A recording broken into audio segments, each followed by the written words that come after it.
자, 여러분 보시면 208페이지죠. 도시개발법 208페이지 보시면 도시개발법 용어 정의하고 도시개발구역이 나오는데 209페이지에 보시면 나오는 게 도시개발법 용어인데 용어 자체가 시험 문제 출제가 안 돼요. 여기 있는 것은.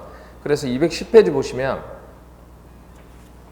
채비지라는 얘기가 나오는데 채비지는 우리가 조금 이따 이제 나중에 나오겠지만 도시개발 사업을 환지 방식으로 보통 시행할 때요. 그때 해당 사업에 필요한 우리가 재원을 확보하기 위해서 사업주가 토지 소유주로부터 취득해서 처분할 수 있는 토지 있죠. 그걸 이제 가지고 있는 부분을 채비지다 이렇게 얘기를 보통 하게 됩니다. 그래서 뭐 쭉 나와 있는데 뭐 그 용어는 크게 지금 할 건 아니고요. 시험 문제 나오는 용어 자체가 아니라서 그러면 213페이지 보시면 도시개발 사업의 절차도 나오죠. 자, 한번 볼게요. 도시개발 사업의 체계도. 자, 보시면 먼저 도시개발 구역을 지정하고 그리고 복합기능의 신시가지 단지를 조성하는 겁니다. 그래서 도시개발법이라고 하는 것은 신도시 있죠. 신도시를 새롭게 만드는 그리고 개발된 부분 중에서도 복합적 기능이 있는 단지를 조성하는 그걸 우리가 도시개발법이다. 그렇게 하는 사업을 도시개발 사업이다. 이렇게 얘기하게 되죠. 그러면 우리가 공적개발 중에서 도시군 계획 사업이 있었죠. 그걸 국토계획법에서는 도시군 계획시설 사업을 통해서 받고 그 다음에 이제 보셔야 될 게 도시개발 사업하고 정비 사업은 따로따로 한다고 얘기했죠. 그래서 어디에서? 도시개발법에서는 도시개발 사업에 대해서 얘기하고 정비법에서는 정비사업에 대해서 하는데 사적 개발은 허가 개념이고 공적 개발은 뭐죠? 인가 개념이었다는 거 기억하셔야 돼요. 그래서 도시군 계획 시설 사업도 우리가 인가권자가 나왔고 이 개발 사업이나 정비 사업도 전부 다 뭐죠? 인가권에 대해서 인가받는 거에 대해서 나오게 됩니다. 그리고 또 하나 이제 기억하셔야 될 게 개발계획 수립이라고 하는 것은 예를 들어서 이거 이제 경기도에 있는 광주 송정지구를 우리가 개발하겠다는 부분인데 제일 먼저 뭐냐면 우리가 선계획 후 구역 설정인데 물론 두 개를 같이 하는 경우도 많습니다. 실제 현장에서는. 그럼 처음부터 뭘부터 정하냐면 계획을 세워야 돼요. 어떤 구역을 우리가 정할 거냐면 그 구역을 정할 때 개발하고자 하는 구역을 정할 때 일단은 고속도로 부분하고 가까워야 되겠다. 그리고 그 근처에 뭐가 있어야 된다? 뭐 스포츠 센터도 있으면 좋겠다. 그리고 시청도 가까이 있으면 좋겠다. 그리고 전력공사도 같이 근처에 있고 교육청까지도 같이 있으면 교육과 문화와 그 다음 여러 가지 서류 자체 부분을 해나가는 게 되게 편하지 않겠느냐 해서 먼저 전체적인 뭐죠? 그죠? 개발 계획을 먼저 세우는 겁니다. 그래서 개발 계획을 수립하고 그 수립한 걸 토대로 해서 뭐죠? 이런 식으로 개발 구역을 지정하게 되는 거죠. 물론 그거를 동시에 하는 경우들도 현장에서 많다는 거 아시겠죠? 그럼 그렇게 해서 개발 구역 부분에 관한 구역이 지정이 되면 그것에 대해서 실질적인 설계가 들어갑니다. 계획이. 그래서 그 구역에서 여기는 주거용지 가운데 초등학교 쓰고 또 주거용지가 되고 여기는 아파트 대단지를 만들게 되고 그 다음에 이쪽 부분에 뭐 하천이 흐르게 되고 근린생활시설 만들고 상업이나 업무 용지 만들고 여기는 복합용지를 가지고 구성을 하겠다. 이런 실질적인 계획을 사업 시행자가 기본적으로 짜게 되는 거죠. 아시겠죠? 그렇게 해서 사업을 진행해 나가면 나중에 이런 형태가 다 이루어진다. 이렇게 되는 겁니다. 됐죠? 그래서 도시개발 사업의 절차도는 첫 번째가 바로 뭐냐면 수립권자가 먼저 도시개발 계획을 먼저 수립을 해야 됩니다. 수립을 하고 난 뒤에 뭐 한다? 구역을 그게 맞는 구역을 지정하게 된다. 이게 원칙이라는 얘기예요. 근데 두 가지를 같이 하는 경우들도 되게 많다는 거 아시겠죠? 근데 원칙은 일단 선 계획 후 구역 지정 이렇게 됩니다. 됐죠? 그럼 당연히 도시개발 계획 수립하고 나는 그 수립권자가 구역까지 지정하기 때문에 보통 일반적으로 지정권자가 도시개발 계획의 수립을 하도록 되어 있기 때문에 지정권자가 곧 수립권자가 된다 이렇게 보시면 돼요. 근데 예외적으로 구역을 먼저 지정을 하고요. 구역을 먼저 지정하고 나중에 계획을 수립하는 경우도 있다 없다? 있다 그 얘기입니다. 그럼 언제 그렇게 가능하냐? 이게 가능한 경우는 바로 언제냐? 여러분들 전체적인 부분을 보면 여러 가지 있겠지만은 213페이지 보시면 계획 수립 부분에 대한 설명들이 쭉 나오고 있죠. 그런 부분인데 도시개발구역을 지정을 하고 한 뒤에 그리고 난 뒤에 나중에 뭐죠? 하는 경우는 어떤 경우냐? 이런 경우죠. 주로 개발하고자 하는 계획을 공모할 때 공모한다는 공모전 같은 거 아시잖아요. 뭐 하나 정해놓고 이거 할 사람들 뭐 해보세요 하고 공모할 때 그렇게 하는데 공모를 하려고 하면 뭐가 정해져야 돼요? 지역이 정해져야 되죠. 구역 자체가 개발하고자 하는 구역이 지정돼 있어야지만 예를 들어서 그게 지정된 곳에 주위에 산이 있고 뭐 바다가 강이 흐르고 그 다음에 고속도로가 지나가고 이런 것들이 구체적으로 나오게 된다는 얘기예요. 아시겠죠?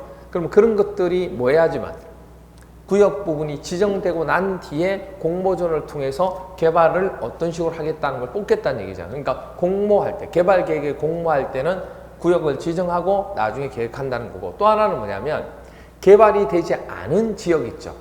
개발이 되지 않은 지역은 이렇게 볼 수 있잖아요. 우리가 중개사 공부를 처음 공부하러 왔다는 얘기예요. 그러면 아무것도 모르는 백지죠. 백지 상태에서 아무것도 없는 백지 상태인 사람한테 그 사람한테 제가 뭐 하는 거죠? 계획을 세우는 거죠. 이렇게 스케치하고 막 그럽니다.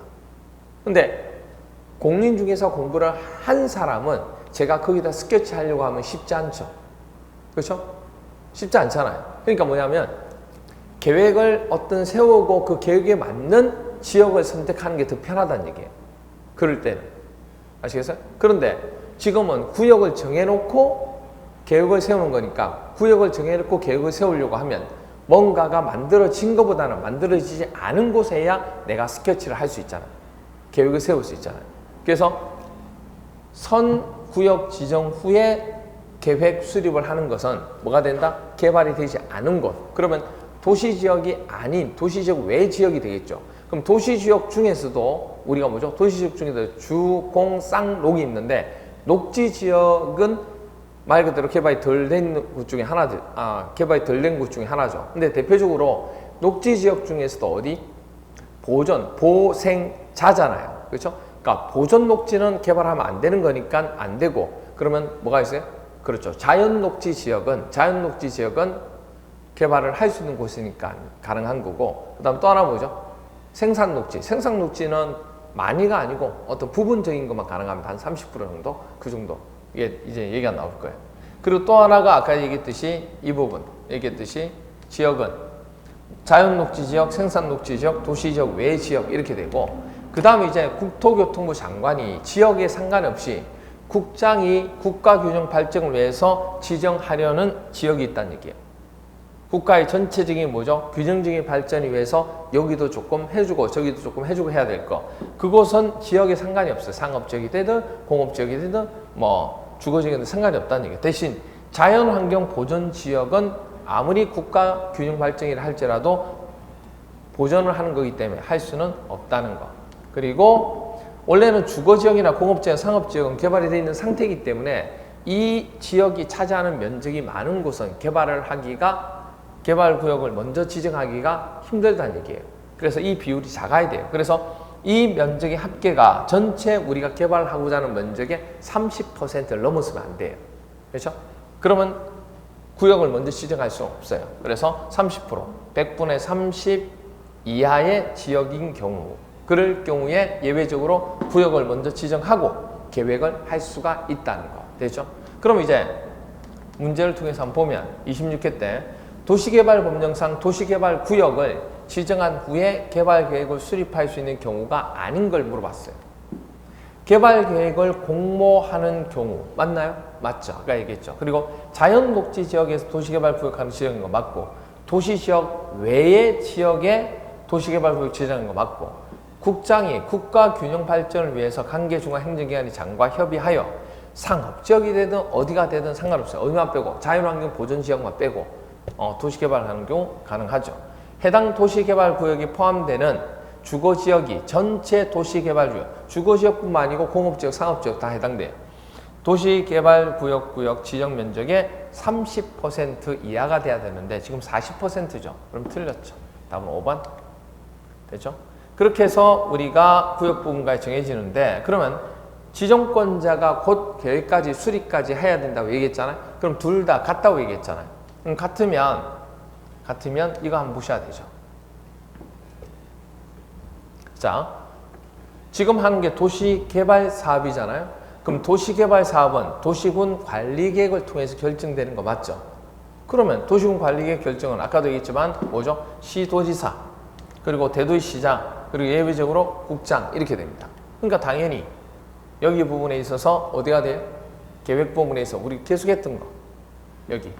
그런데 조심하셔야 될 게 있습니다. 조심하셔야 될 게. 시도지사니까 여기 해당되는 거 맞죠? 여기. 왜냐하면 시하고 구는 결정의 권한이 없기 때문에 도가 가지게 됩니다. 그래서 시도지사가 되는 거예요. 아시죠? 그거 하나만 조심하시면 돼요. 그런데 여기서 특별시하고 여기 시도지사를 얘기할 때 특별시, 광역시, 보통 특별자치시, 특별자치도 도까지 얘기하는 거잖아요. 그런데 도시개발사업에서 도시개발법을 가지고 쓸 때는 이 특별자치시가 빠집니다. 왜요? 특별자치시가 어디에요? 세종시잖아요. 세종시는 아직도 개발을 하고 있는 상태이기 때문에 거기다가 개발을 또 하기는 힘들다는 얘기예요. 그래서 특별자치시는 개발법에서 우리가 도시개발법에서는 빠집니다. 시도지사나 얘기할 때 아예 없어요. 아시겠죠? 개발이 진행되고 있기 때문에 아예 다 진행이 완성되면 또 모르겠지만 아예 없어집니다. 그래서 시도지사라고 하는 것은 특별시, 광역시, 그리고 도, 그리고 도지사, 특별자치, 도 이렇게 됩니다. 그럼 각각에 대한 누구? 그렇죠? 권한권자 부분을 얘기하게 되면 여기서 우리가 그렇죠? 얘기했잖아요. 그런 것처럼 나와 있는 권한 부분, 지정권자, 수립권자 같다고 그랬죠. 그럼 지정권자를 얘기하게 되면 특별시장, 광역시장, 그리고 특별자치시장은 없다고 얘기했죠. 특별자치도시장, 도지사, 그리고 도지사. 그래서 시도지사가 되는 거고, 그 다음에 또 하나가 뭐죠? 시장 중에서도 50만 이상 되는 시장은, 대도시장은 권한을 주겠다는 얘기예요. 결정 권한을. 그래서 대도시장. 그리고 예외적으로 이런 부분에 대해서 국가계획을 하는 국장 부분도 해당되는 겁니다. 그래서 보시면 원칙은 시도지사, 대도시장, 예외적으로 국장이 된다는 거. 그러니까 전부 다 도시군 관리계획을 통해서 결정되는 사항이기 때문에 그 내용이 그대로 가게 됩니다. 도시군 관리계획이 그래서 중요한 겁니다. 20회 시험에 이렇게 나왔어요. 도시개발법령상 도시개발구역의 지정권자가 될 수 없는 것은, 지정권자는 누가 돼요? 두 번째 라인이에요. 두 번째 라인. 시도지사 두 번째 라인. 그러면 광역시장 되죠. 도지사 되죠. 시장 또는 군수는 세 번째 있는 거니까 권한이 없어요. 그리고 특별자치도지사 두 번째 라인 맞죠? 대도시 시장 세 번째 있지만은 시장 중에서 도 밑에 시장 중에서 누구? 대도시 시장은 허가 해주게 권한을 주겠다는 얘기예요. 답은 3번이 됩니다. 하나 더 보면 30회 시험 문제 이렇게 나왔어요. 도시개발법령상 도시개발구역의 지정에 관한 설명으로 옳은 겁니다. 지정에 관한 설명 옳은 거. 대도시시장은 직접 도시개발구역을 지정할 수 있죠. 도지사에 그 지정을 요청하는 게 아니고 있습니다. 1번 틀렸고 2번 도시개발 사업이 필요하다고 인정되는 지역이 둘 이상의 도의 행정구역에 걸치는 경우가 있을 수 있잖아요. 그렇죠? 도시개발 사업이 필요하다고 인정되는 지역이 둘 이상의 도의 행정구역에 걸치는 경우에는 해당 면적이 더 넓은 행정구역의 도지사가 도시개발을 지정하는 게 아니고 둘 이상의 도에 뭐 할 때는 걸칠 때는 서로 협의를 하는 게 제일 좋습니다. 아시겠죠? 서로 협의. 그래서 둘 이상의 도의 행정구역에 걸치는 경우일 때는 제일 먼저 뭐 한다? 협의를 한다. 협의를 해서 뭐죠? 지정을 하도록 합니다. 됐죠? 협의를 한다는 거. 누가요? 각각에 대한 도의 도지사가 협의를 한다는 거. 넓은 행정구역의 도지사가 하는 게 아니고 그 각각에 대한 뭐 경상북도가 있고 경상남도가 있겠죠. 그럼 각각의 도지사들이 뭐 한다고요?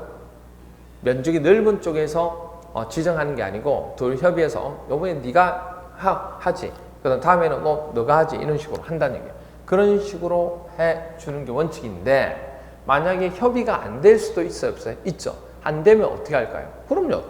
도에서 관할 같은 도가 아니니까 그 다른 도 부분일 때는 위에 있는 누가 국장이 그렇죠. 국장이 지정할 수밖에 없다. 그 얘기입니다. 그렇죠. 자연 녹지 지역 있죠. 자연 녹지 지역 개발이 안 되는 부분, 그러니까 개발이 안 된 곳, 개발을 할 수 있는데 개발 안 된 곳, 도시개발구역을 지정한 이후에 그렇죠. 이럴 때는 구역을 먼저 지정해도 되죠. 그리고 개발사업계획을 수립하는 것은 허용되는 거죠. 그래서 3번 부분도 틀렸죠. 1, 2, 3번이 다 틀렸네요. 보시면. 그렇게 해서 우리가 구역 지정이 지정권자를 통해서 끝났습니다. 그러면 지정권자는 이 위에 있는 국장, 시도의사, 대시장 이렇게 됩니다. 그러면 지정권자가 사업을 하고자 하는 시행자를 지정을 합니다. 그렇죠? 사업을 하는 지정자를 지정하고 그러면 이제 그 시행자는 실제적으로 공사를 하기 위한 실시계획을 뭐죠? 짜겠죠. 짜서 누구한테? 인가권자가 곧 지정권자가 됩니다. 에게 뭐 하죠? 인가를 받는 거죠. 그렇죠? 인가를 받습니다. 그러면 이때 인가 받을 때 하나 기억하실 거. 도시개발구역을 지정을 하고요. 도시개발구역을 지정하고 실시계획 인가를 우리가 받게 되잖아요. 다시 도시개발구역을 지정을 하고 고시를 했어요. 그리고 실시계획 인가를 받게 되는데 그러면 인가 받기 위해서는 신청을 해야 돼, 안 해야 돼? 해야죠. 신청을 하는데 3년 이내에 신청을 안 한다. 신청을 안 했다. 그러면 어떻게 되느냐?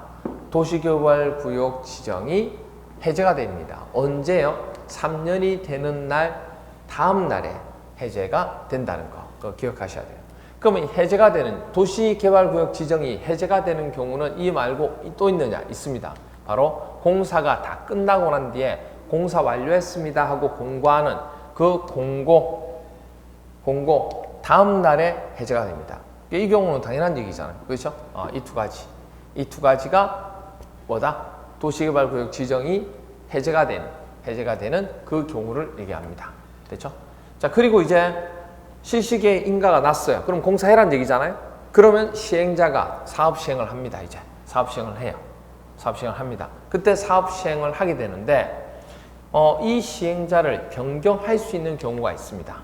시행자를 변경할 수 있는 경우가 있는데 그 경우가 언제냐면 도시개발구역이 지정되고 난 뒤에 실시계획 인가를 1년 이내에 신청하지 않으면 1년 이내에 신청하지 않으면 시행자를 변경할 수 있고요. 그 다음에 실시계획 인가가 났잖아요. 인가가 났으면 공사를 착수해야 되는데 그 다음에는 2년이겠죠. 2년 이내에 공사하고자 하는 사업을 착수하지 않으면 또 시행자를 변경할 수 있습니다. 이거 말고도 그 시행자 자체가 부도가 났다든지 파산이 났다든지 뭐 징계를 받다든지 그렇게 되면 또 교체가 변경이 가능하겠죠. 이렇게 됩니다. 됐나요? 이렇게 정리를 조금 해 주시면 되겠습니다. 그러면 사업 시행 부분에 대해서 이렇게 쭉 봤잖아요. 지금 나온처럼. 그래서 213페이지 보시면 전체적인 체계 부분에 관한 형태가 215페이지는 지정에 대한 체계 부분이 되는 거고 그리고 214페이지 보시면 원칙적으로 지정권자는 시도지사 그리고 대도시시장 이렇게 돼 있고 밑에 동그라미 1번 시도지사 대도시장이 단독으로 지정하면 되는데 협의에 의해서 지정하는 지정 2개 이상의 시도나 대도시에 걸치는 경우 있잖아요. 그럴 경우일 때는 뭐 한다고요? 서로 협의해라 그 얘기입니다. 그렇죠? 예외적으로 지정할 수 있는 경우는 국토교통부 장관. 아까처럼 동그라미 2번처럼 협의가 안 되면 동그라미 4번에 보시면 예외적인 사항에 동그라미 4번 보시면 2개 이상의 시도 또는 대도시 행정구에 걸쳐서 시도지사 또는 대도시시장 간의 협의가 성립되지 아니하면 국장이 할 수밖에 없다는 얘기예요. 그게 뭐 국가 계획이라든지 그런 거 나오면 다 국장이 하게끔 돼 있죠. 됐죠? 됐나요? 네. 이렇게 해서 봐주시면 되겠습니다. 그럼 문제 한번 볼게요. 28일 시험에 출제가 됐는데 도시개발법령상 도시개발구역 지정권자가 시행자를 변경할 수 있는 경우가 아닌 겁니다. 도시개발 사업에 관한 실시계획의 인가를 받았어요. 인가를 받았습니다. 2년 이내에 사업을 착수하지 아니하면 변경할 수 있는 거 맞죠? 두 번째, 행정처분으로 사업 시행자의 지정이 취소됐대요. 그러면 당연히 할 수 있죠. 변경할 수 있죠. 사업 시행자의 부도로 도시개발 사업의 목적을 달성하기 어렵다 인정된 것도 바꿀 수 있죠. 그 다음 사업 시행자가 도시개발 구역의 지정 고시일로부터 언제 1년 이내에 시시계획 인가를 신청하지 아니하는 경우일 때는 변경할 수 있죠. 답은 4번. 그 다음 행정처분으로 시시계획 인가가 취소된 경우도 변경할 수 있습니다. 됐죠? 그래서 기본적으로 뭐냐면 우리가 이렇게 보시면 돼요. 개발구역의 지정 자체가 해제되는 경우는 시시계획 인가 신청을 3년 이내에 안 하면 되는 거고, 그 다음에 시행자 변경은 도시개발구역 지정이 고시되고 난 뒤에 그 다음에 인가 신청까지 얼마? 1년 이내에 신청해야 되고, 인가를 받으면 사업 착수는 몇 년? 2년. 그러니까 1, 2, 3이 되는 거. 1, 2, 3. 3 위에 있어야 되죠. 1, 2, 3 이렇게 된다는 거. 그럼 여기까지 암기사항 한번 정리할게요. 지정권자는 도시개발구역을 지정하려면 해당 도시개발구역에 대한 도시개발 사업의 계획을 수립해야 되는 거 맞죠? 다만 개발 계획을 공모하거나 아니면 자연녹지 지역이나 생산녹지 지역, 그리고 도시지역 외지역, 그리고 국장이 국가 균형 발전을 위하여 관계 중앙행정기관의 장과 협의하여 도시개발구역으로 지정하려는 지역, 자연환경보존지역은 제외입니다. 그리고 해당 도시개발구역에 포함되는 주거지역이나 상업지역, 그리고 공업지역의 면적의 합계가 전체 도시개발구역 지정면적의 얼마? 30% 이하인 지역에 도시개발구역을 지정할 때는 도시개발구역을 지정한 후에, 그렇죠? 후에 개발 계획을 수립할 수 있는 경우죠. 이 경우가 이렇게 됩니다. 지정권자는 직접 또는 중앙행정기관의 장 또는 시장, 그리고 군수, 구청장 또는 도시개발사업의 시행자의 요청을 받아서 개발계획을 뭐 할 수 있다? 변경할 수 있다. 그 다음에 특별시장, 광역시장, 그 다음에 도지사, 특별자치도지사, 시도지사라고 합니다. 뭐가 빠졌어요? 특별자치시장이 빠졌죠. 그리고 서울특별시와 광역시를 제외한 인구 50만 이상 대도시시장.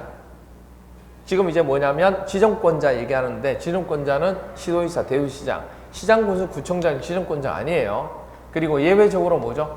그렇죠. 국토교통부 장관. 계획적인 도시개발이 필요하다고 인정되는 때에는 도시개발구역을 지정할 수 있다는 거. 그리고 도시개발 사업이 필요하다고 인정되는 지역이 2 이상의 특별시나 광역시, 도, 특별자치도 또는 대도시의 행정구역에 걸치는 경우에는 관계시 도지사 또는 대도시장이 협의하여 도시개발구역을 지정하는 자를 정한다는 거. 아시겠죠? 그 다음에 시장, 군수 또는 구청장은 시도지사에게 도시개발구역의 지정을 뭐죠? 요청할 수 있죠, 당연히. 그렇죠? 네. 그 다음 도시개발구역 지정은 도시개발구역이 지정 고시된 날로부터 몇 년? 그렇죠. 3년이 되는 날까지 실시계획 인가를 신청하지 아니한 경우에는 그 3년이 되는 날의 다음 날에 해제된 것으로 보고, 도시개발 사업의 공사 완료의 공고일의 다음 날에 해제된 것으로 보는 겁니다. 똑같이 그렇게 돼요.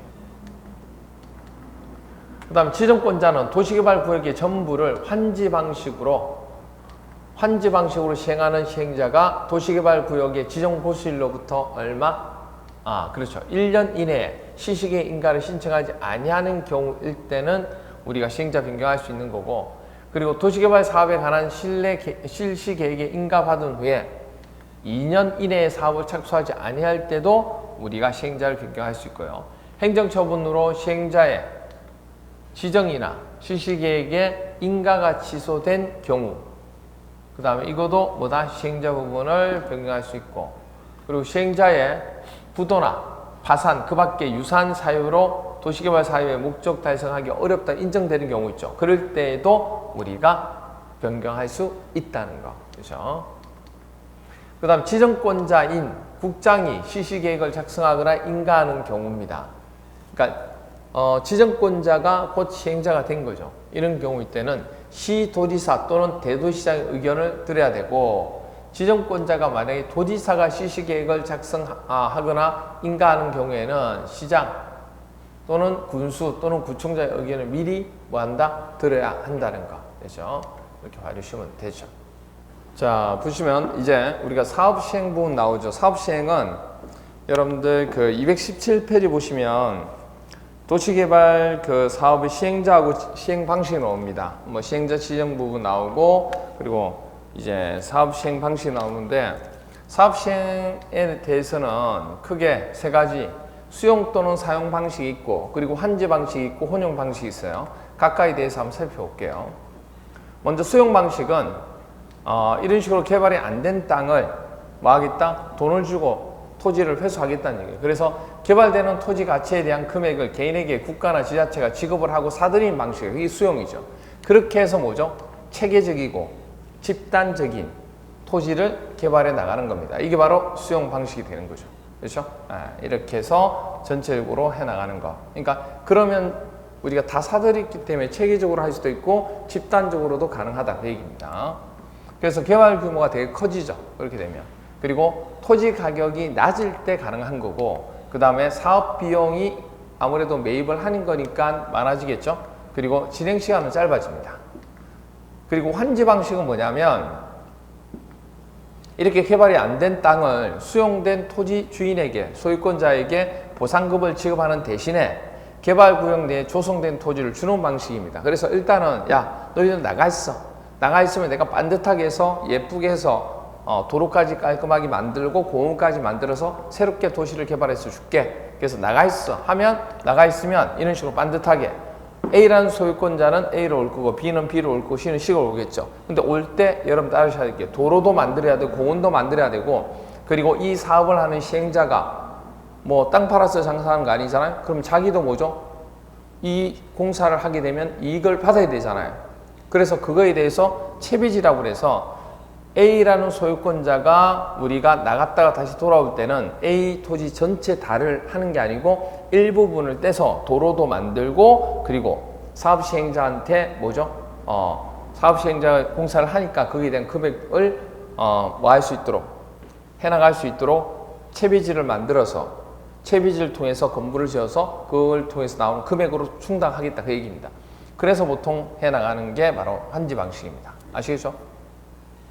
땅을 사는 거고, 이건 땅을 집가가 너무 비싸가지고 땅을 살 수 없을 때 나가 있으라고 하고 다시 그 땅을 부분을 뭐 하는 거예요. 그러니까 나가 있으라고 청소 다 하고 청소 다 깨끗하고 하면 들어오라고 하는 거 똑같은 겁니다. 그렇게 해나가는 방법 중에 하나죠. 자, 됐죠? 그럼 여기서 우리가 채비지하고, 이거는 이제 그 시행자가 가지고 있는 땅이 되는 거죠. 개발을 하면서 이익을 통해서 받을 수 있는, 그리고 공원이나 그리고 일반 공공시설 용지를 합쳐서 보류지란 말을 쓰게 됩니다. 그래서 개발 규모가 작게 되죠. 왜? 각각이 토지 소유자니까 이 전체를 가지고 계획해서 하기는 힘들어요. 그럼 각각의 건물을 짓게 되고, 토지 가격이 높을 때 이 방식을 쓰게 되고 사업 비용이 적게 들겠죠. 그리고 진행 시간은 길어집니다. 그리고 이 두 가지 방식을 합친 것을 혼용 방식, 혼합해서 쓰는 게 혼용 방식이 됩니다. 자, 그래서 30회 시험 문제 이렇게 나왔어요. 도시개발법령상 도시개발 사업의 시행 방식에 관한 설명으로 옳은 것은, 첫 번째, 계획적이고 체계적인 도시개발 등 집단적 조성과 공급이 필요한 경우에는 무슨 방식이 돼요? 수용 방식이 되죠. 그렇죠? 수용 방식. 그 다음에 시행자는 도시개발 사업의 시행 방식을 토지 등 수용 또는 사용하는 방식, 환지 방식 또는 이를 혼용하는 방식 중에서 정해서 국장이 허가를 받는 게 아니고 국토교통부에서 정한 기준이라는 게 있어요. 그 기준에 맞으면 그 기준에 따라서 우리가 정하는 거지, 이 시행 방식을 뭐죠? 허가받고 하는 거, 그런 거 아니에요. 분할 혼용 방식은 수용 또는 사용 방식이 적용되는 지역과 그리고 환지 방식이 적용되는 지역을 같이 이제 하니까 혼용인데, 두 개를 구분해서 분할했죠. 나누어서 시행하는 방식을 분할 혼용 방식이다, 이렇게 얘기합니다. 옳은 것은 답은 3번이 돼요. 그렇죠? 뒤에는 필요 없고 이렇게 돼요. 그럼 그렇게 해서 사업 시행을 했죠. 사업 시행을 하면 이제 결과가 나올 거잖아요. 그 공사가 끝나면 지정권자에게 준공검사를 받게 되는 겁니다. 됐죠? 그리고 그러면 공사가 완료되는 공고를 하게끔 하면 되죠. 이렇게 됩니다. 자, 준공검사 부분에 관한 내용이 나오는데, 준공검사에 관한 내용은 여기는 지금 빠져 있고 전체적으로 이제 내용만 가지고 지금 설명되어 있기 때문에 도시개발법령상 준공검사에 관한 설명으로 틀린 것은 하고 이렇게 시험에 나왔어요. 보면 지정권자는 효율적인 준공검사를 위하여 필요하면 관계행정기관 등에 의해서 의뢰하여 준공검사를 할 수가 있다. 그러니까 한번 보시기 바랍니다. 나중에 암기장 정리해놨으니까 지정권자는 효율적인 준공검사를 위해서 필요하면 관계행정기관 등에 의뢰해서 준공을 할 수 있는 거 맞죠? 그 다음 지정권자가 아닌 시행자는 도시개발 사업에 관한 공사가 전부 끝나기도 전이라도 공사가 끝난 부분에 관해서 준공검사를 받을 수 있습니다. 그리고 지정권자가 아닌 시행자가 도시개발 사업의 공사를 끝낸 때에는 당연히 공사가 끝났다는 공사 완료 보고서를 작성해서 지정권자의 준공검사를 받아야 됩니다. 그리고 지정권자가 만약에 시행자가 되는 경우 있죠. 그러면 그 시행자는 도시개발 공사를 완료한 때에는 준공검사를 받을 필요가 없죠. 그러면 그냥 공사 완료 공고를 하면 됩니다. 이게 준공검사에 관한 내용에 대한 내용이다. 이렇게 보시면 되죠. 그러면 여기에 대한 암기사항 부분 가지고 한번 정리를 한번 해볼게요. 도시개발 사업은, 그러니까 우리가 체계 부분이 없기 때문에 암기장 가지고 정리를 하는 겁니다. 도시개발 사업은 시행자가 도시개발 구역의 토지 등을 수용 또는 사용하는 방식이나 그 다음에 환제 방식 또는 이를 혼용하는 방식으로 시행할 수 있고, 사업의 용이성이나 규모 등을 고려하여 필요하면 국장이 정하는 기준에 따라서 하는 것이 허가받는 게 아니라고요. 그래서 기준에 따라서 도시개발 사업의 시행 방식을 정할 수 있다는 거. 도시개발 사업의 시행 방식 중에서 환지 방식은 대지로서의 효용 증진과 공공시설의 정비를 위하여 토지의 어떤 교환, 그리고 분할, 그 밖에 구획 변경, 지목 또는 형질의 변경이나 공공시설의 설치 변경이 필요한 경우, 그리고 도시개발 사업을 시행하는 지역의 지가가 인근 다른 지역에 비해서 뭐할 때 현저히 높아서 수용 또는 사용 방식으로 시행하는 것이 어려울 경우일 때 환지를 쓰겠다, 그 얘기입니다. 그 다음에 도시개발 사업의 시행 방식 중 우리가 수용 또는 사용 방식은 계획적이고 체계적인 도시개발 등을 집단적 조성과 공급이 필요할 때 쓰는 게 수용 또는 사용 방식.